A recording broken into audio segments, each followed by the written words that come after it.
Specifically গরু দিয়েই যে কুরবানি করতে হবে এটা কিন্তু আমাদের ধর্মে এটার কোনো ফিক্সড কোনো কিছু নেই। আল্লাহর পক্ষ থেকে নির্দেশানুযায়ী যে কিছু হালাল করা হয়েছে তার মধ্যে গরু একটি প্রাণী, তার মধ্যে অন্যান্য প্রাণী দিয়ে হালাল প্রাণী দিয়ে কুরবানি করা যাবে।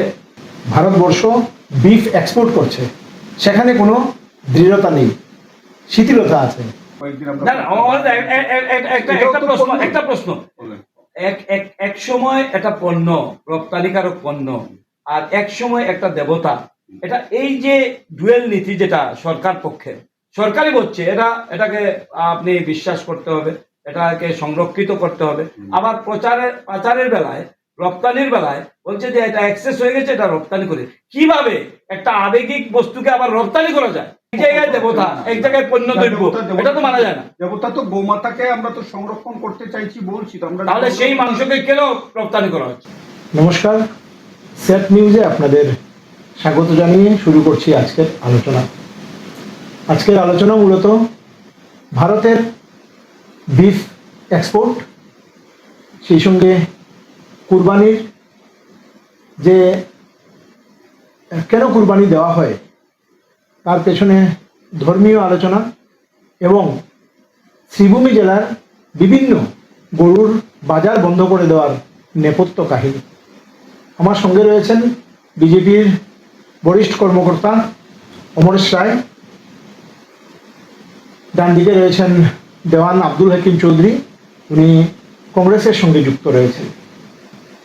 আমরা প্রথমে একটি পরিসংখ্যান তুলে ধরতে চাইছি, যে পরিসংখ্যান আমাদের যারা দর্শক ওনাদের চিন্তাধারা কিছুটা আমাদের আলোচনার সঙ্গে বাস্তবধর্মী হবে বলে মনে করছি।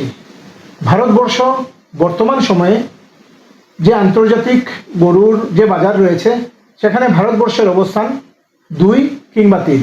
এটা এক্সপোর্টের উপর ভেরিয়েশন হয়। $4 মিলিয়ন প্রতি বছর, অর্থাৎ 3,83,000 কোটি টাকার গরুর রপ্তানি হয়। সেই সঙ্গে প্রতি বছর 1.58 থেকে শুরু করে 1.65 মেট্রিক টন প্রতি বছর গরু এক্সপোর্ট হয়। বর্তমান অবস্থানে বিশ্বের গরুর যে এক্সপোর্ট বিজনেস, সেখানে ব্রাজিল সবচেয়ে এগিয়ে আছে, পরবর্তী সময়ে রয়েছে অস্ট্রেলিয়া, এবং সেই যে দ্বিতীয় এবং তৃতীয় অবস্থানে রয়েছে ভারত। সেটা কখনো কখনো ভারত চলে যায় এবং পরবর্তী সময়ে হয়তো অস্ট্রেলিয়াও আসে, এরকম একটা পরিবেশ। তো আমরা প্রথম দেওয়ান আব্দুল হাকিম চৌধুরী রাইজের কাছ থেকে জানতে চাইব, এই যে কুরবানির যে প্রথা, এই কুরবানির সঙ্গে গরুর কুরবানির এটা ধর্মীয় কি যুক্তিকতা বা ধর্মীয় কি ভাবাবেগ রয়েছে? স্পেসিফিক্যালি গরু দিয়েই যে কুরবানি করতে হবে এটা কিন্তু আমাদের ধর্মে এটার কোনো ফিক্সড কোনো কিছু নেই। যত কিছু ইসলাম ধর্মাবলম্বী, যত কিছু আল্লাহর পক্ষ থেকে নির্দেশানুযায়ী যে কিছু হালাল করা হয়েছে তার মধ্যে গরু একটি প্রাণী, তার মধ্যে অন্যান্য প্রাণী দিয়ে, হালাল প্রাণী দিয়ে কুরবানি করা যাবে। যেমন ছাগল দিয়ে একটি নাম হবে, মহিষ দিয়ে বা গরু দিয়ে বা উট দিয়ে কয়েকটি নাম দেওয়া যাবে, আল্লাহর নামে কুরবানি করা হবে। হাইয়েস্ট 7 নাম, এগুলো দিয়ে 7 নাম করা যাবে। তারপরে আছে দুম্বা, ভ্যারাইটিস, এই ধরেন আমাদের দেশের যেটাকে মেলা বলা হয়, সেটা দিয়েও কুরবানি হবে। কুরবানি এই জায়গায় একটা ভুল ইনফরমেশন যেটা সচরাচর সমাজে চলে যাচ্ছে, যে গরু দিয়ে কুরবানি করলে কিছু সংখ্যক মানুষ মনে করছেন যে বিশেষ মুসলিমরাই শুধু গরু দিয়ে কুরবানি করাই ওনাদের জরুরি, এবং এইটা দিয়ে কুরবানি করতেই হবে, এবং এটা দিয়ে কুরবানি করলে হয়তো কোনো জায়গায় ওরা মার্কিং পাবে উপরওয়ালার কাছে। কিন্তু স্পষ্ট ভাষায় বলতে পারি, যারা ইসলামিক পণ্ডিত আছেন সেটা ওনাদের কাছ থেকে শুনেছি, আমি জানি যতটুকু, গরু দিয়েই কুরবানি করতে হবে এই কথা নয়। গরু হচ্ছে আমাদের এই দেশের সাংবিধানিক রাইটের ভিতরে এটা পড়ে, যেহেতু আমি আমার খাওয়া, আমার পরা, আমি ধর্মীয় এগুলা আমি করতে পারবো, এই জন্যই গরু দিয়ে কোনো কোনো জায়গায় করা হয়। কিন্তু তোর সঙ্গে এটা স্পষ্ট যে ইসলামী পণ্ডিত যারা আছেন এবং আমাদের দেশেও বলা হয় যে অন্য ধর্মকে আবেগ অন্য ধর্মের যে বিশ্বাসকে সে জায়গায় ঠেস পৌঁছিয়ে আমি আমার উপরওয়ালাকে খুশ করা ঠিক নয়, উপরওয়ালার নামে কুরবানি দেওয়া ঠিক নয়। অজস্র সমস্ত ইন্ডিয়াতে এই ফতোয়া দেওয়া হয়েছে।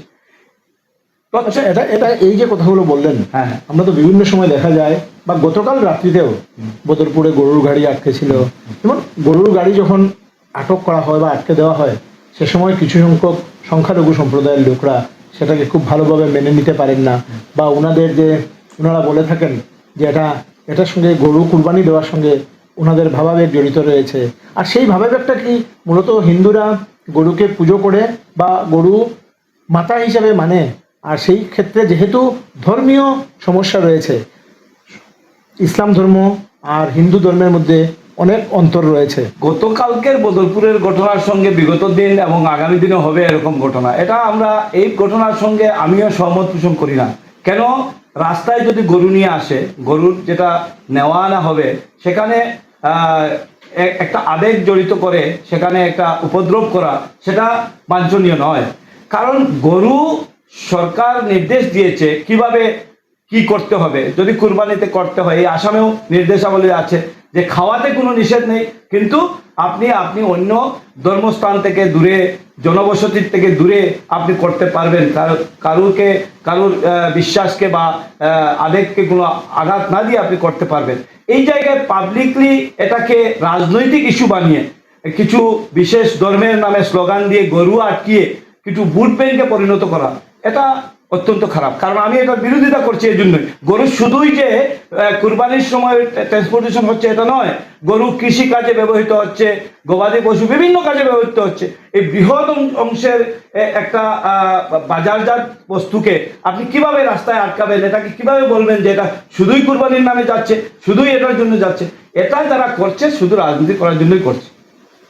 এক্সপোর্ট একটা লিগ্যাল ব্যবসা, এক্সপোর্টের সঙ্গে আপনি দীর্ঘ বছর থেকে জড়িত রয়েছেন। ভারতবর্ষ বিফ এক্সপোর্ট করছে, সেখানে কোনো দৃঢ়তা নেই, শিথিলতা আছে।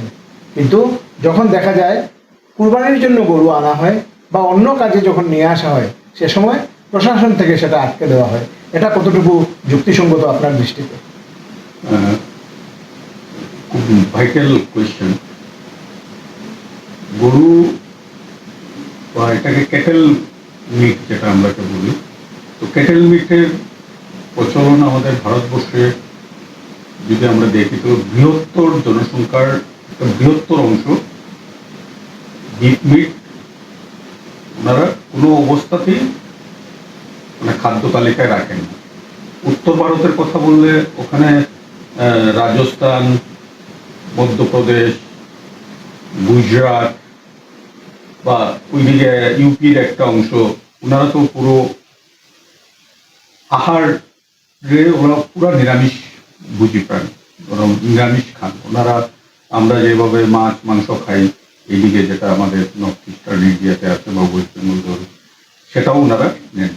তো এখন কথা হলো, বাইরের বিদেশে যে আমাদের যে দেশগুলো আছে, বিশেষ করে European country, Latin America, America, South Africa বা African country, United Arab Emirates, ওইখানে যে খাওয়ার যে অভ্যাস, ওখানে কিন্তু দেখা যাচ্ছে, বিশেষ করে আমি ইউরোপের কথা বলি, কারণ যেহেতু আমি ইউরোপে গেছি এর জন্য বলছি, ইউরোপে ওনারা সব খায়। বিফ যেভাবে খাচ্ছে, আমাদের যেটা আমাদের শুয়োরের মাংস আমরা যেটা বলি পর্ক, সেটাও খাচ্ছে, মহিষের মাংস খাচ্ছে, সাপের মাংস খাচ্ছে। তো যে ভ্যারাইটিস অফ দ্য লিস্ট, ওরা খাবারটাকে খাবার হিসেবেই দেখে, খাবার হিসাবে। তো তাহলে আমাদেরকে এখানে ধরে নিতে হবে যে শুধু কি আমাদের ভারতবর্ষ থেকে যে মহিষের মাংস, গরুর মাংস বা আরো বিফ বা আরো যেগুলো মাংস আমরা বাইরের দেশে যে আমরা এক্সপোর্ট করছি, সেটা কি শুধু আমরা কুরবানি ঈদের সময় কি আমরা এক্সপোর্ট করি? আমরা তো কুরবানি ঈদের সময় যে এক্সপোর্ট করছি সেটা না, আমাদের ভারতবর্ষে যারাই এক্সপোর্ট করছেন। এবং আপনার কথা, দেশের ভেতরে গরু আটকে দেওয়া হচ্ছে। আমি বলছি, আমি আমার এই প্রসঙ্গে আসছি, ওখানে কিন্তু 365 দিনেই এই ক্যাটেল মিটটা মানে প্রক্রিয়াজাত করে, তো র মিট এক্সপোর্ট হয়ে যাচ্ছে এটা না, প্রক্রিয়াজাত করে, খাদ্যকে প্রক্রিয়াজাত করে এটাকে এক্সপোর্ট করা হচ্ছে বহির্বিশ্বে। আমি রিপিট করতে চাইছি না, কিন্তু তারপরে এই কথাটা না বললে আমার কথাটা কমপ্লিট হবে না, যে গরুর মাংসই খেতে হবে এই ধরনের কোনো ইসলামিক কোনো নিয়ম কানুন নেই। গরুর মাংস খেতে পারে, কিন্তু নট প্রাইম, যে গরুর মাংস ছাড়া কুরবানি হবে না। তাহলে এখন প্রশ্ন হলো, তাহলে আমরা আমাদের এখানে গরুর মাংসটা কেন এত বেশি এই কুরবানির সময় এটাকে নিয়ে হই হুল্লোড় কেন হয়? এখানে দুটো জিনিস কাজ করে, আমি যেটা মনে করি দুটো জিনিস কাজ করে। একটা জিনিস হলো, যদি এটার মূল্য যদি আমরা দেখি, যে আজকে পাটার মাংস বা খাসির মাংস বা অন্য কিছুর মাংসের সাথে তুলনা করলে গরুর মাংস একটু সস্তা পড়ে, এবং গরিব মানুষ যেহেতু অ্যাফোর্ড করতে পারে না, তখন ওনারা কি করে গরুর মাংস গরুকে কুরবানি করে। এটা হলো এক ধরনের মানুষ। আর আরেকটা ধরনের মানুষ আমাদের সমাজে আছে, যেহেতু এটা হিন্দুরা পুজো করে, সরকার যেহেতু এটাতে রেস্ট্রিকশন করছে, তাহলে আমি গরুকেই আমি কুরবান করব। এই আরেকটা যে গ্রুপ অফ পিপলস যেটা করে, সমস্যা হলো তাদেরকে নিয়ে। আমাদের সরকার কোনো অবস্থাতেই বলি না, বিশেষ করে যেটা 6 শিডিউল স্টেট যেটা আছে আজকে, অরুণাচল প্রদেশ, মিজোরাম, নাগাল্যান্ড, মেঘালয়, সেইখানে পাশাপাশি আমরা যখন আমি ছাত্রাবস্থায় শিলংয়ে ছিলাম, আমি দেখেছি যে ওখানে পর্কও বিক্রি করছে একটা দোকানে, আবার বিফও বিক্রি করছে। সেই মিজোরামে একটা দোকানেই পর্কও বিক্রি হচ্ছে, বিফও বিক্রি হচ্ছে। যারা বিফ নেওয়ার বিফ নিচ্ছে, যারা পর্ক নেওয়ার পর্ক নিচ্ছে। কিন্তু বিশেষ করে যেহেতু আমরা হিন্দু ধর্মাবলম্বী আমরা যারা আছি, আমরা যেহেতু গোমাতাকে আমরা দেবতা হিসাবে, দেবতার বাহন হিসাবে আমরা পুজো করি এবং আমরা মা বলি, তো কাজেই এখানে আমাদের একটা ধর্মীয় ভাবাবেগ আমাদের কাজ করে। আর এইটা যখনই আমাদের এই ভাবাবেগকে বিশেষ করে কুরবানি ঈদের সময় ওই ধরনের কিছু মানুষ, যে হিন্দুদেরকে যদি আমি বা সরকারকে বিভিন্ন পরে আমি যদি গরু কুরবানি দেয় ওই দিন, ঈদের দিন, সবাই দেয় না, অনেকে সবাই কথা বলছে না, সবাই তো আজকে আমরা অনেক তো মন্দিরেও বলি দেওয়ার পক্ষপাতী। বাংলাদেশে আগে গরু এক্সপোর্ট হতো, ইললিগালি গরু যেত, কিন্তু আজকের দিনে আমাদের যে এখন কি হয়েছে, আমাদের টেকনোলজি এত বেশি এগিয়ে গেছে যে এখন আর একটা আস্ত গরুকে এক্সপোর্ট করতে হয় না, তার আছে, টাকে এক্সপোর্ট করা হয়। মানে টাকে যেরকম আমাদের টেস্ট টিউব বেবি বলি, ঠিক তদ্রুপ টাকে বাংলাদেশে হোক বা যে যে কান্ট্রিতে হোক, সেখানে সেই কে এক্সপোর্ট করা হয়। ওখানে ওরা গিয়ে তারপরে ওখানে টেকনোলজি দিয়ে সেটা একটা গরুতে তারপরে প্রসব করে, তারপরে টেস্ট টিউবের বেবি।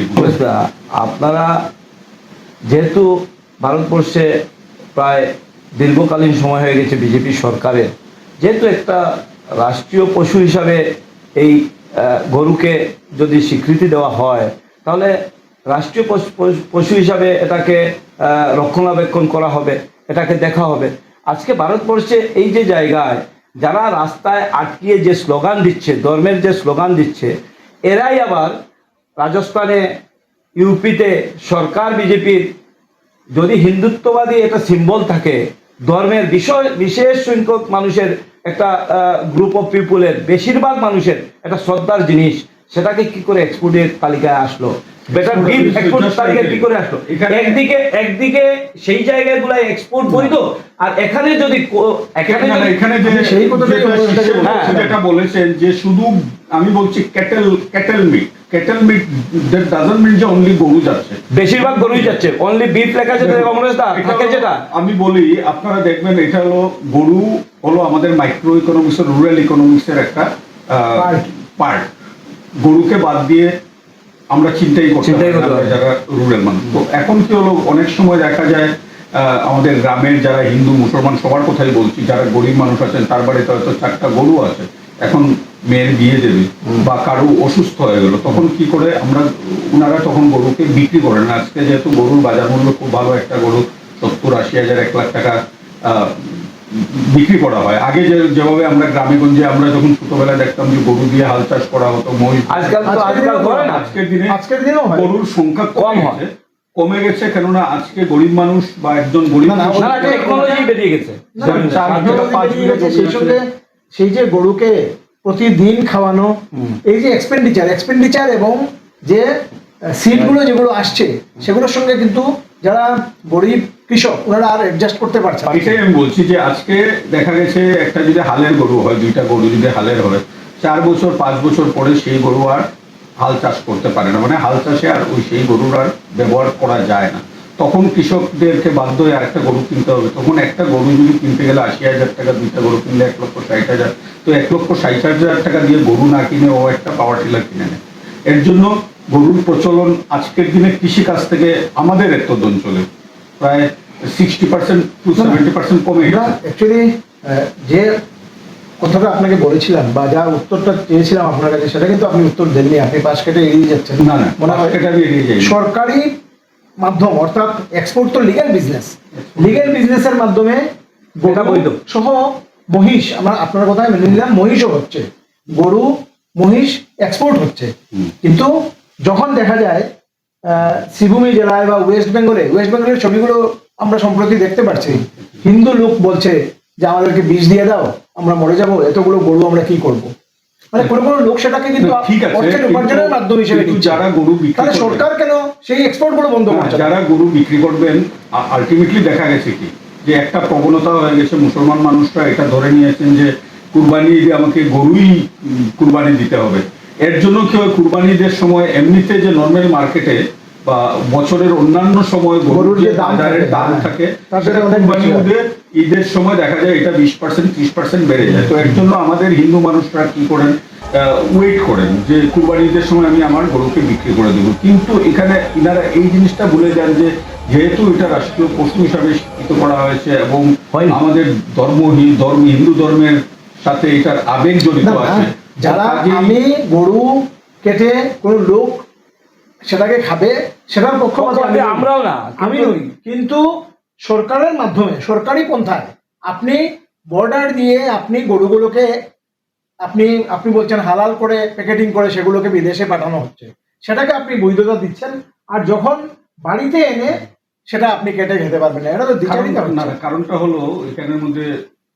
কারণটা হলো যে কুরবানি ঈদের সময় আমাদের বিভিন্ন রাজ্যের সরকার একটা নিয়ম বেঁধে দেন, যেটা আব্দুল হাকিম চৌধুরীও বলেছেন, রাইস বলেছেন যে সরকারি যে কিছু নিয়ম থাকে, সেই নিয়ম যদি কেউ পালন করে নেয় তাহলে তো এখানে কোনো কথা হয় না। কোন কুরবানি ঈদে শ্রীভূমি জেলাতে গরু কুরবানি হয়নি? হয়েছে, নিয়ম মেনে হয়েছে, অনিয়মে হয়েছে। থেকে আমার যতটুকু বয়স হয়েছে আমি দেখেছি যে ওরা কুরবানি ঈদের পর প্রায় হুলস্থুল পরিবেশ, দাঙ্গা হওয়ার পরিস্থিতি হয়েছে। হয়েছে, এটা তো আমাদের চোখের সামনে। কোথায় হচ্ছে? আজকে তুমি রাজপথের সামনে যখন স্লটারিং করবে, মাংসটাকে যেহেতু তুমি একটা অটোতে নিয়ে যাচ্ছ, এখানে হিন্দু মানুষের 4 জন বসা আছে, এখানে একজন মুসলমান মানুষ, সেটা মেনে নেওয়া যায় না, কতই মেনে যাবে, তখন তো এখানে হবে, এখানে ভাবাবেগের কথা আছে। ঠিক আছে। কিন্তু যারা একদম নির্জন জায়গায় গিয়ে গরু কুরবানি করছে, সেখানে তো আমাদের কোনো ভারতীয় জনতা পার্টির কেউ বলুন বা সরকারের পক্ষে কেউ বলুন বা কোনোখানে পুলিশ বা প্রশাসন গিয়ে যে বাধা দিয়েছে সেটা তো বলে না। যার জন্য আমি শ্রীভূমি জেলাতে আমি অন্তত পক্ষে 30টা মিটিংয়ে আমি ছিলাম আমার জীবদ্দশায়, যে ঈদের আগে, 2টা ঈদের আগে, মূল ঈদের আগে এবং কুরবানি ঈদের আগে আমাদের প্রশাসনিকভাবে একটা সম্প্রীতির মিটিং ডাকা হয়, সেখানে সব ধর্মের মানুষকে ডাকা হয় এবং ওনারা একটা এসওপি দিয়ে দেন যে এই এসওপিটাকে মেনে আপনারা আপনাদের ধর্ম পালন করুন। এইখানে যখন এইটাকে পালন না করে এটাকে অন্যদের ভাবাবেগে আঘাত করার চেষ্টা করা হয়, তখনই এই গন্ডগোলটা হয়। আমি অন ক্যামেরা স্বীকার করে নিচ্ছি যে কোনো মানে রাগ ডাক না করে স্বীকার করে নিচ্ছি যে আজকে পর্যন্ত, বিগত কুরবানির ঈদ পর্যন্ত বৃহৎ সংখ্যক হিন্দু মানুষের সেটা স্যাক্রিফাইস আছে। গ্রামাঞ্চলে গরুকে কুরবানি দেওয়া হচ্ছে, কোনো গন্ডগোল অবজেকশন দিচ্ছেন না। যে অন্যায়ভাবেও করেছে আর চুকে সেটা সহ্য করে চলে যাচ্ছে। আজকের দিনে করিমগঞ্জের অবস্থা বলছি, বাস্তব যেটা বাস্তব আজকের দিনে, সেই জিনিসগুলা করার থেকে বেরিয়ে আসার জন্য আমরা সচেষ্ট।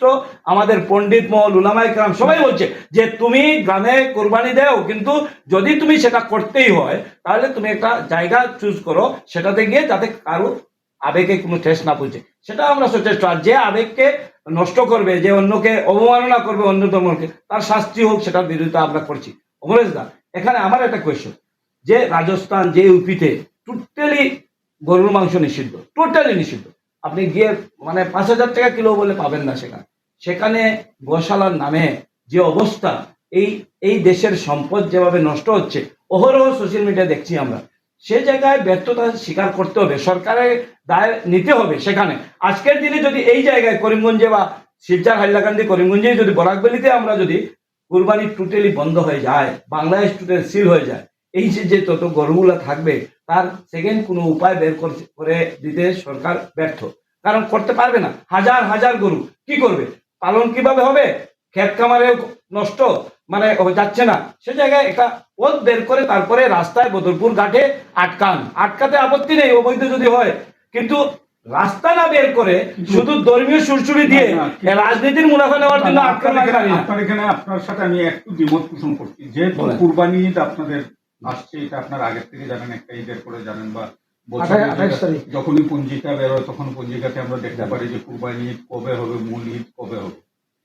তো কুরবানির ঈদের একদিন আগেই আমাকে গরু গরু ক্যারি করে নিয়ে আসতে হবে, ওইটা 1 মাস 2 মাস আগের থেকে যদি প্ল্যান করা যায় তাহলে তো অন্ততপক্ষে এই সুড়সুড়িগুলি থাকে না। কেননা আমরাও কিন্তু আমাদের যে হিন্দু ধর্মাবলম্বী আমাদের যে নতুন প্রজন্ম আছে, যেটা আগে ছিল না, 20 বছর 25 বছর 30 বছর আগে কে গরু নিয়ে যাচ্ছে, কে মহিষ নিয়ে যাচ্ছে, কোনখানে বাজার হচ্ছে, সেটা নিয়ে এত মাথা ব্যথা ছিল। স্যাক্রিফাইসিং মুড বেশি ছিল, এখন কিন্তু অন্য আজকের জিনিস দিনে এসেছে। মানে তাহলে কি আপনি বলতে চাইছেন মানে 2 মাস আগে থেকে গরুকে বাড়িতে এনে ওকে খাইয়ে দাইয়ে তারপর কুরবানি করার জন্য? এটা কি বাস্তব? মানে এই গরুগুলা বাইরের স্টেট থেকে আসে, আপনি খবর নিয়ে দেখবেন অরুণাচল, এগুলো সব ম্যাক্সিমামই গরু আসে ওই নেপাল বর্ডার থেকে, নেপাল থেকেও গরু বা ওই দিক দিয়ে আসে। যাই হোক, এত ক্রাইসিসের সময় যখন আসলো সেই গরুটা, আমি শহরে থাকি, আমি তো সেগুলো রাখতে পারবো না, গ্রামাঞ্চলে রাখা মুশকিল আজকের দিনে, খরচ অনেক বেড়ে যায়। আর এই যে রাস্তাঘাটে যেগুলো মুভমেন্ট, এগুলা ব্যবসায়ীরা মুভমেন্ট করছে। আজকের দিনে কোনো হাট নেই, সব হাট বন্ধ, কিন্তু আপনি এখন বলেন আপনার বাড়িতে গরু পৌঁছে দেবে, ব্যবসায়ীরা পৌঁছে দিচ্ছে, কারণ মুনাফা দেখছে সেজন্য পৌঁছে দিচ্ছে। এটা অত্যন্ত স্বাভাবিক এবং অত্যন্ত ন্যাচারাল জিনিস। যে জায়গায় যেটা ক্রাইসিস থাকবে সেটা পূরণ করা হবে, টাকার বিনিময়ে হবে না অন্য কিছু দিয়ে হবে, সেটা ক্রাইসিসটা পূরণ করবে। এখানে আমি তো ধন্যবাদ জানাই, আপনার এই চ্যানেলের মাধ্যমে ধন্যবাদ জানাই। আজকের দিনেও করিমগঞ্জের বদরপুরে একটি ঘটনা হয়েছে, কিন্তু গত পরশুদিন দেখেছি আমি স্টেশন রোড দিয়ে গরু সন্ধ্যার করে নিয়ে আসছে। সেটা আপনার কথা, যদি এই জায়গায় যদি আবেগিক মানুষ, যদি বেশিরভাগ মানুষ থাকতো, সহনশীলতা যদি দেখাতো না, তাহলে শহরের মানুষ যে প্রত্যেক জায়গায় জায়গায় এই একটি ঘটনা হতো, গরু দেখলেই হতো। তো এখানে ঈদের দিন আমরা প্রত্যক্ষ করে দেখি সমস্ত শহর স্তব্ধ হয়ে যায়, মানে অফ ডে হিসাবে থাকে, আর তারপরেও একটা স্যাক্রিফাইসিং মুড থাকে সর্বত্র। যেহেতু যেহেতু ইসলাম ধর্মের কোথাও লেখা নাই যে গরুকেই হালাল করতে হবে, গরুকেই কুরবানি দিতে হবে, তাহলে যেহেতু আর সমগ্র ভারতবর্ষের 140 কোটি মানুষের মধ্যে মানে 90% বা 87% বা 83% মানুষ অন্য ধর্মাবলম্বীর মানুষ, এবং গরুকে স্লটারিং না হোক এটা যেহেতু চাইছেন, তাহলে আমি মনে করি যেহেতু আরো বিভিন্ন রাস্তা আছে, আরো বিভিন্ন প্রাণী আছে যে সেটাকে কুরবানি করা যায়, তাহলে গরুটাকে বাদ দিলেই হয়। এই তাহলে এক্সপোর্টটা বন্ধ করলেও ভালো না হতো। না না, এক্সপোর্ট করছেন না, এক্সপোর্টটা কেন বন্ধ করছেন না? যেটা এই যে আমি আগে যেটা বললাম, এটা মাইক্রো ইকোনমির সাথে, রুরাল ইকোনমির সাথে এত বেশি ওতপ্রোতভাবে জড়িত। আজকে যদি সমগ্র ভারতবর্ষের গরুর যদি সঠিক ডাটা নেওয়া হয় যে কত লক্ষ গরু আমাদের ভারতবর্ষে আছে, দেখা যাবে অন্তত পক্ষে 2000 আজকে গরু কারা কারা পালছেন? কোনো জমিদার গরু পালছেন না, অমরেশ্বরে গরু পালছেন না, কোনো বিত্তবান মানুষ গরু পালছেন না, না সেটা তো গরিব মানুষ কোনো দিন রুরাল পালন না। ইকোনমির সাথে যেহেতু এটা জড়িত, বিহারের গরিব মানুষ গরু অনেক পালছেন। লোক শ্রীভূমি জেলাতেও গরু পালন করছে, দুধ বিক্রি করছে। একটা গরুর দাম 4 লক্ষ টাকা। তো সেটা স্লটারিং এর জন্য আর বিক্রি করার জন্য কিনে না, মোটেও না, বিক্রি সেটা তো করে ব্যবসার না। জন্য নিয়ে আসছে। সেটা ব্যবসার জন্য আনে। তো সেই ধরনের ফার্ম হাউস হোক না, কোনো অসুবিধা কি আছে? যে কিন্তু যেহেতু রুরাল ইকোনমির এটা একটা ব্যাপার, তো ওই যে আমি বললাম বিয়ের সময় কিন্তু অসুস্থ হলো, বিজেপি যখন সরকার গঠন করেছিল তার আগে কিন্তু প্রধানমন্ত্রী এসে বারবার সব জায়গায় বলে গেছেন যে গরুর বিজনেস আমরা বন্ধ করব। গরুর Ultimately- business বন্ধ করবো না না বলেছেন, আমি ভিডিও স্টেটমেন্ট গরুর দেখিয়ে দিতে business পারবো। বন্ধ কোনোদিনই বলেননি। মানে গরু চলবে। আজকে ধরুন যে মানে পরে মিনিট, আমরা 1 মিনিটের জন্য ভাবি যে আমাদের কৃষি কাজে এখন যে বিজ্ঞানের যে অগ্রগতি আছে, সেটা ধরুন 1 মিনিটের জন্য আমরা ভাবলাম যে সেটা নেই, তাহলে এখন আমার কৃষকরা হালের গরু কিনতে হবে বাধ্য। সেটা যদি দেখা যায় এই প্রজন্মের গরুটা উত্তরপ্রদেশে বেশি আছে, তো অবশ্যই আমাদের কৃষক, উনি হিন্দুও হতে পারেন, মুসলমানও হতে পারেন, তিনি গরু আনবেন। এই বিজনেসটা তো বন্ধ হচ্ছে না। আচ্ছা, কিছুদিন আগে মানে আজ থেকে 2-4 বছর আগে আপনি সম্ভবত দেখেছেন উট আমাদের এখানে জবাই করা হয়েছে। তার পরবর্তী সময়ে এত বেশি উট জবাই করা হয়েছে, যে জায়গা থেকে উটগুলো আসতো রাজস্থান থেকে, রাজস্থান গভর্নমেন্ট সেটাকে করেনি, অর্থাৎ তাদের স্টেট পশু হিসাবে ডিক্লারেশনও দেয়নি, যতটুকু আমি জানতে পেরেছি। তার জন্যে এখানে আনা হয়েছে এবং অনেক উট মানে খাবারের অভাবেও মারা গেছে, আর কুরবানির সময় তো সবগুলো উট কুরবানি করতে পারেনি, তাই এভাবে এরকম হয়েছে। তো সেই ক্ষেত্রে এই যে পশুর উপর যে একটা আক্রমণ সবসময় হয়ে থাকে, যারা স্লটারিং করলে আর আক্রমণ না, না না সবসময় হয়, আমি সেটাই বলছি, উটের কথা তো টানছি, উটকেও সেভাবে জবাই করা হয়েছে। ভারতবর্ষের প্রাচীনতম এই দেশ। যে দৃশ্য, এই দৃশ্যগুলো কিন্তু আমি মন্দিরে যে পাঠা বলি দেওয়া হয়, আমি ব্যক্তিগতভাবে আমি সেটার বিরোধী। আমি বলি। মন্দিরে পাঠা বলি কেন দেওয়া হবে? আমি তার সঙ্গে কিন্তু আমি ইসলাম ধর্মকে গুলিয়ে নিতে না, না, চাচ্ছি না। মোটেই নিচ্ছি না। আগে আমি যেমন আমাদের তাহলে কি হবে, মিস ইন্টারপ্রিটেড সব হবে, থেকে বলবে বেশি যে পুজো হয় গ্রামের মধ্যে হিন্দুদের, সব থেকে বেশি যদি কোনো পুজো হয় গ্রামে বিশেষ করে, তাহলে মনসা পূজা হয়। আগে মনসা পুজোতে একটা শ্বাস দেওয়া হয়। মনসা পুজোতে আগে একটা ছিল, রীতি ছিল যে এটাকে এখানে বলি হবে, হাঁস হতে পারে, পাটা হতে পারে, যে যেরকম পারে। এখন কিন্তু গ্রামে গঞ্জে আপনি গিয়ে দেখবেন, যদি 1000 বাড়িতে যান, একটা বাড়িতে হয়তো বা হয়, সেটাও হয় না এখন। না, এখন কি হচ্ছে, মানুষ হিন্দুরা যারা যারা ধর্মে বাবা বেগে বেশি মানে লাইক আছে, ওনারা কিন্তু সেটাকে চেঞ্জ করে, সেটা এই যে আমরা যাকে কুমড়োটাকে বলি দিয়ে দেওয়া হয়, চাল কুমড়োকে বলি দেওয়া হয়, সেরকম পরিবর্তন হয়েছে কিন্তু আমাদের এখানে। পরিবর্তন হচ্ছে। তো যদি আমাদের পরিবর্তন হয়, সেটা আমি বলছি না যে সমগ্র সব মুসলমানরাই গরু স্লটারিং করেন, অনেক মুসলমান আছে ওনারা মাংসও খান না, এরকম আছে, অনেক অনেক আছেন এরকম। সিদ্দিক আহমেদ মহাশয় তো আসামের যে অ্যাসেম্বলিতে উনি বলেছেন ওনার বাড়িতে গরুর মাংস খাওয়ায় না, অন রেকর্ডেড। উনি On recorded তারপরে ভিডিও বেরিয়েছে। পশ্চিমবাংলায় আমরা দেখেছি তৃণমূলের নেতারা, যেহেতু এটা রাষ্ট্রীয় ভাবে আমাদের বলা হচ্ছিল যে গরু মাথাকে আমাদেরকে বাঁচাতে হবে, কুরবানির থেকে বাঁচাতে হবে, তখন তৃণমূলের নেতারা আমাদেরকে, আমাদের সরকারকে মানে করার জন্য, প্রোটেস্ট করার জন্য ওনারা এসপ্ল্যানেডের রাস্তায় দাঁড়িয়ে গরু কাটছিলেন। তো এগুলো তো মেনে নেওয়া যায় না। সেটা অন্য কিছু ছিল, সেটা সেন্টিনেল কাগজের নিচে দাঁড়িয়ে একজন ব্রাহ্মণ লোক যখন অনেক নেতারাও খেয়েছেন, অনেক নেতারাও খেয়েছেন। যখন আজকের দিনে পশ্চিমবঙ্গের যে অবস্থা, অমরেশদা বাস্তবে আসি, আজকের দিনে পশ্চিমবঙ্গের যে অবস্থা, হাটে হাটে গিয়ে মুসলিম মানুষরা বলছে কেন আপনি বিক্রি করবেন আপনার মাতাকে, আপনার পূজ্য জিনিসকে কেন বিক্রি করবেন? আপনি বিক্রি করে তো টাকা নিয়ে আপনি ঘরে চলে যাবেন, আমি বিপদে পড়ে যাব, আমরা কুরবানি দেবো না এটাকে, আপনি নিয়ে ঘরে চলে যান। তার ফলস্বরূপ ওনারা সুইসাইড করতে মানে সুইসাইডের পথ বেছে নিচ্ছে। ঠিক আছে, এটা বাস্তব কথা। লার্জ স্কেলে এটাকে সুরাহা করতে হবে। এইটা মাইক্রো, যেহেতু আমি বলছি রুরাল ইকোনমির একটা বড় একটা হাতিয়ার অর্থনীতি, আমাদের রুরাল ইকোনমিকে ভাবে এটাকে সাপোর্ট করে। তো যারা গরিব মানুষরা যেটা ভেবেছিলেন, হয়তো বা ওনার হয়তো মেয়ের বিয়ে আছে, বা কেউ হসপিটালে আছেন, বা কোনো একটু সমস্যাতে পড়েছে যে কুরবানির সময় গরু বিক্রি করতে হবে, কুরবানির পরে গরু বিক্রি করলে তো কেউ কিছু বলছেন, এই সময়টাকে বাদ দিলেই হয়, এই সময়টাকে বাদ দিয়ে এই কয়েকদিন বাদ দিলেই হয়ে যায়। আচ্ছা, এরকম কি মনে হয় যে হিন্দুরা, এই যে কথাগুলো আমি আগে বলেছিলাম যে হিন্দুরা গরুকে পুজো করে, তাই যেহেতু দেখো তুমি একজন সংখ্যালঘু সম্প্রদায়ের লোক, এরকম কি মনে হয় যে ওই গরুটা যদি আমি কুরবানি দেই, তাহলে হিন্দুদের মনে ভাবাবেগে আঘাত লাগবে এবং আমার কুরবানিটা জায়েজ হবে, এরকম কিছু মনে হয়? ইসলাম ধর্মের ভিতরে কোনো জায়গায় একটি জায়গায় দেখাতে পারবেন না কোনো জায়গায়। এটা তো একটি ধর্মের কথা, কোনো ব্যক্তিকে পার্সোনালি, কোনো ব্যক্তি, ধর্মের কথা বাদ দেন, কোনো ব্যক্তিকে আঘাত করে তুমি নমাজ পড়লে, রোজা রাখলে, কিছু করলে তোমার সেটা ইবাদত গণ্য হবে না। এখানে তো একটা বিশেষ সংখ্যক আমার পাড়া প্রতিবেশীকে সঙ্গে নিয়ে চলার নির্দেশ যেহেতু ইসলাম ধর্ম দিয়েছে, আমার পাড়ার মানুষকে যদি আমি ওনার বিশ্বাসকে আঘাত করি, তাহলে উপরওয়ালা খুশি হবেন। সেটা ন্যাচারাল জিনিস, এটাতে আল্লাহ কেন মানুষ আমার ঘরের পরিবার, আমি যদি করি এটা, তাহলে আমার ঘরের পরিবারের 5 জন সদস্য হলে 4 জন বলেন কি করলে এই কাজটা, ওটা তো ঠিক হয়নি। কি করে আল্লাহ খুশি হবেন এখানে? এটা তো আমাদের মুসলিম স্কলার সমস্ত ইন্ডিয়াতে দেখেন, ওনারা বলছেন যে আপনারা এটাকে ব্যান করে নেন, সমস্ত ইন্ডিয়া করেন, রাজস্থান ইউপিতে যেরকম পুরো সিল করা হয়েছে ইন্ডিয়া করেন, আমরা নির্দেশ দিচ্ছি, তারপরে যে খায় তার উপরে অ্যাকশন নেন, আপত্তি নেই। সাংবিধানিক রাইট আছে কিন্তু আমার খাওয়ার, সেটা অন্য কথা।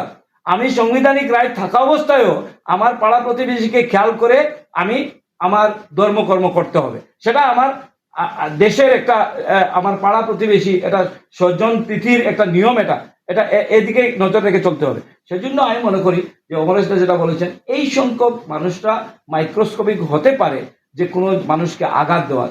হিন্দু মানুষের ভিতরেও অসৎ মানুষ থাকতে পারে, মুসলিম মানুষের ভিতরেও অসৎ মানুষ থাকতে পারে।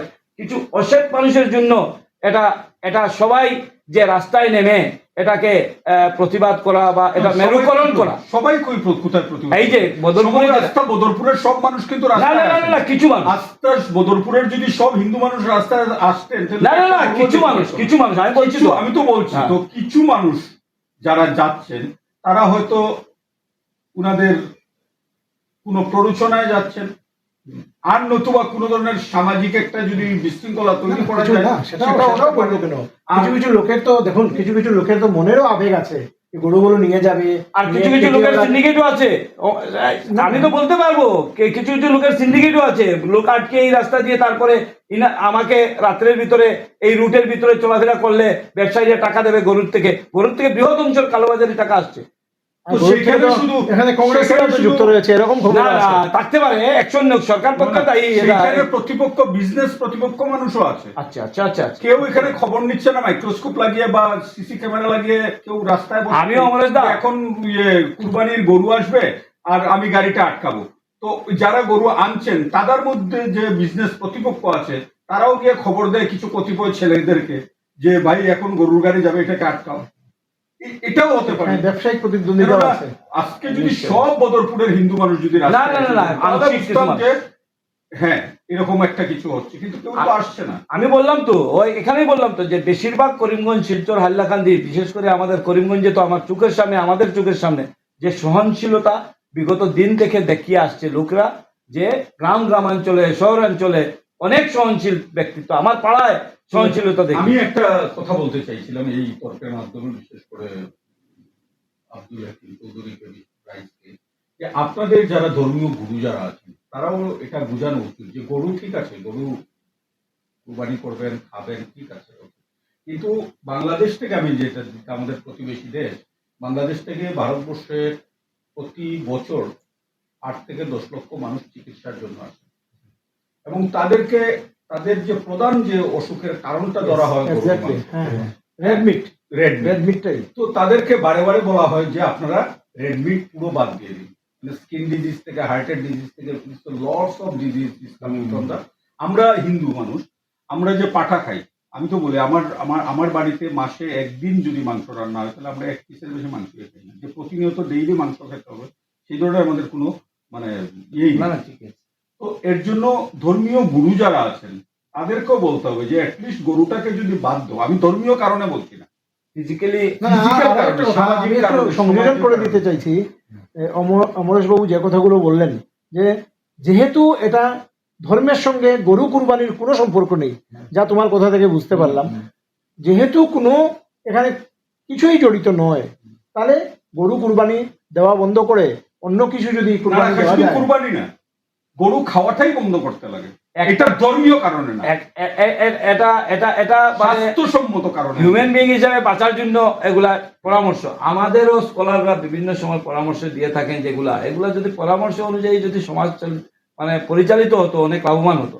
একথা ঠিক যে আমাদের জীবনেও আমরা এখন বুঝতে পারছি, এডুকেটেড মানুষ যখন এডুকেশন হবে, তখন গ্রামাঞ্চলে মানুষ বুঝবে যে সস্তায় পেলেও সেটা বিষ, সেটা খেতে নেই, তখন বুঝবে। তখন আপনিও বলছেন যে এক কথা, যে জায়গায় সস্তায় জিনিস পেয়ে গেলাম, 22 বছরের 20 বছরের যুবক যদি খায় এক কথা, আর যদি প্রোটিন হিসাবে ক্যালোরিটা তো বার্ন করতে হবে, কোনো জায়গায় বার্ন হচ্ছে না, বিপদ ডেকে আনছে। আজকে ইউরোপে কেন গরু মাংস ওরা হজম করতে পারে, রাশিয়াতে কেন পারে, ওদের ট্রপিক্যাল রিজিয়ন, আমরা ট্রপিক্যাল রিজিয়ন, ওদের এখানে প্রায় বছরের মধ্যে 8 মাস ঠান্ডা থাকে, তো ওইখানের যে তাদের যে Digestion capacity। 4-5 কিলোমিটার 10 কিলোমিটার হাঁটে ওরা। তাদের যে প্রক্রিয়াজাত করার এবং খাওয়াটাকে কিভাবে কতটুকু বয়েল করে খেতে হবে, গরুর মাংসকে নিয়ে বা পাঠার মাংস হোক যেই হোক, এগুলোকে যে কতটুকু বয়েলিং পয়েন্টে নিয়ে যেতে হবে তারপরে খেতে হবে, ওইগুলো তো আমাদের গ্রামে গঞ্জের যারা গরিব মানুষ যারা আছেন সেটা ওনারা জানেনই না। তো এর জন্য আমি বলবো সার্বিকভাবে গরুকে অন্ততপক্ষে শুধু কুরবানি নয়, অন্যান্য সময়ে গরুর মাংস ভোজন করাটা থেকে সব মানুষ ধর্মের ঊর্ধ্বে উঠে এটাকে বাদ দিলে আমার মনে হয় সব দিক দিয়ে আমাদের সমাজ ব্যবস্থা ভালো থাকবে, এবং যিনি খাচ্ছেন উনি না খেলে ওনার অন্তত পক্ষে বছরে 10, 20, 30, 40 হাজার টাকাও বেঁচে যাবে বিভিন্ন কারণ থেকে। ডেফিনেটলি এটার সঙ্গে একমত। আগে বাটার সিস্টেম ছিল যে আমার বাড়িতে 4টা গরু আছে হ্যাঁ, আর আপনার বাড়িতে একটা হালের গরু আছে, তো আপনার দুধের গরুর দরকার, আমি 4টা দুধের গরু দিয়ে দিলাম, আমি 2টা হালের গরু নিলাম, যেটা আগে বার্টার সিস্টেম, যেটা বিনিময় প্রথা ছিল। বিনিময় প্রথা। তো বিনিময় প্রথাতে এরকম আগে হতো, যেমন আমাদের বাঘ আমরা সেই দিন কয়েকদিন আমরা না না, একটা প্রশ্ন। বললেন। এক সময় এটা পণ্য, রপ্তানিকারক পণ্য, আর এক সময় একটা দেবতা। এটা এই যে ডুয়েল নীতি যেটা সরকার পক্ষে, সরকারই বলছে এটাকে আপনি বিশ্বাস করতে হবে, এটাকে সংরক্ষিত করতে হবে। আবার পাচারের বেলায়, রপ্তানির বেলায় বলছে যে এটা অ্যাক্সেস হয়ে গেছে, এটা রপ্তানি করে। কিভাবে একটা আবেগিক বস্তুকে আবার রপ্তানি করা যায়? এটা কোয়েশ্চনটা এখানে মানুষের কোয়েশ্চন একটা।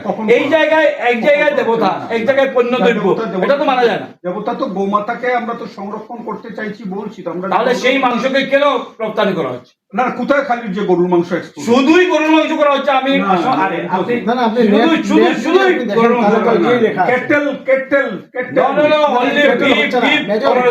যখন বলা হয় তখন খালি গরুর মাংস এক্সপোর্ট হয় না, আর গরুর মাংস যদি এক্সপোর্ট হয় তো এটা একটা এমন একটা প্রক্রিয়া করে করা হয় যখন গরুগুলো বার্ধক্যে চলে গেল। না, প্রক্রিয়াকরণ হবে কেন দাদা? যদি আমার বুদ্ধিগত বিষয় হয় তাহলে প্রক্রিয়াকরণ হবে কেন? তাহলে কি মা থাকবেন না, উনি মাসি হয়ে যাবেন? মার সাথে গরু এটাও তো গরুর সঙ্গে কেন মায়ের হবে না? আমাদের আমরা মাই থাকবে। সাবিত্রী ব্রতের সময় আমরা হাড়ে গরুকে প্রণাম করি, ঠিক আছে, আমরা অন্য সময় শ্রীকৃষ্ণের বাহন হিসাবে আমরা গরুকে রাখি। Obviously. তার জন্যই এত ম্যান্ডেট। হ্যাঁ। আপনি বলছেন বুড়ো হয়ে গেলে কৃষ্ণ সেটা থেকে চলে যান নাকি? না না না, তাহলে সেটা কেন বলছেন? কোথার থেকেও কেউ চলে যাচ্ছে না। আমি বলছি যখনই উদ্বৃত্ত কিছু হবে, উদ্বৃত্ত যখন না, না, কিছু হবে, আমি যদি আজকে রপ্তানি আজকের দিনে যে আবেগ গরুকে নিয়ে হয়েছে, যে গরুকে নিয়ে আবেগ কি করা হয়েছে মানুষকে, আজ থেকে 50 বছর আগে হিন্দু ধর্ম ছিল, সনাতনী ধর্ম লাখ লাখ বছর থেকে আগে চলছে, সামাজিক ভাবে মুসলিম মানুষরা করছিল, কিন্তু কোন জায়গায় এত আবেগিক মানুষ ছিল না। আচ্ছা, এই জন্যই ছিল না, আমি একটা পূজনীয় জিনিস ছিল। আজকে রাজনৈতিক ইস্যু এনে এটাকে প্রতিবন্ধক বানিয়ে কোন রাজনৈতিক ইস্যু, এটা সামাজিক ইস্যু, এটাকে কোন রাজনৈতিক করা হয়েছে, কোন জায়গায় করা হয়েছে। করতে পারে। আজকে ওয়েস্ট বেঙ্গলে আচ্ছা, চলছে। আজকে যেখানে মক্কা মদিনা যেখানে আছে, ওখানে কি কোনোদিন আপনারা শুনেছেন? আমি তো শুনিনি যে ওখানে গরু কুরবানি। মানে গরু তো পাওয়া যায় কি সেই জায়গায়? না, উনারা এত বেশি টাকার মানুষ আছেন, উনারা ইন্ডিয়া থেকে 5টা না, সেখানে গরু নিয়ে যেতে পারেন। না না না, গরু কুরবানি হয়, আমি লাইভ দেখে দেবো। এক্সপোর্ট করে যে মানে পৃথিবী থেকে যায় গরু, উট, দুম্বা, ছাগল, এগুলা লাইন ধরে সারিবদ্ধ ভাবে অস্ট্রেলিয়া থেকে এনে তারপরে কুরবানি করা হয়। ওগুলা আলাদা আলাদা। বাংলাদেশের যারা থাকে ইসলাম ওদের জন্য নিয়ে যাওয়া তারা না না, তারাও খায়, কিন্তু তারা বেশি উট আর দুম্বা খায়, ওইটার দাম বেশি, সেই জন্য ওরা শৌখিন মানুষ। এটা আলাদা কথা। আমার দাদা কোয়েশ্চনটা হচ্ছে যে অমরেশ দাও, এই যে সিন্ধু দাও একমত সেখানে, এই যে দ্বিচারিতা আপনি মানেন বা না মানেন, কোনো জায়গায় হচ্ছে যে জায়গায় আমি বিফ এক্সপোর্ট করার শীর্ষ তালিকায় আমি আছি, আবার বিফ সংরক্ষণের ক্ষেত্রে আমি ফেল, সংরক্ষণ গোশালার নামে আমি ফেল, বিভিন্ন জায়গায় গোশালায় গরু যত্রতত্র মরে যাচ্ছে, সেখানে ফেল গরুকে। স্যার, আমরা যে একদম নিরীহ প্রাণী, যে একটা কুকুরকেও যদি রাস্তায় কেউ ঢিল মারে, কেউ মারে যদি বাজে ভাবে। আজকের মতো আমাদের অনুষ্ঠান এখানেই শেষ হলো। পরবর্তী অনুষ্ঠানে আপনাদের সঙ্গে আবার দেখা হবে। নমস্কার।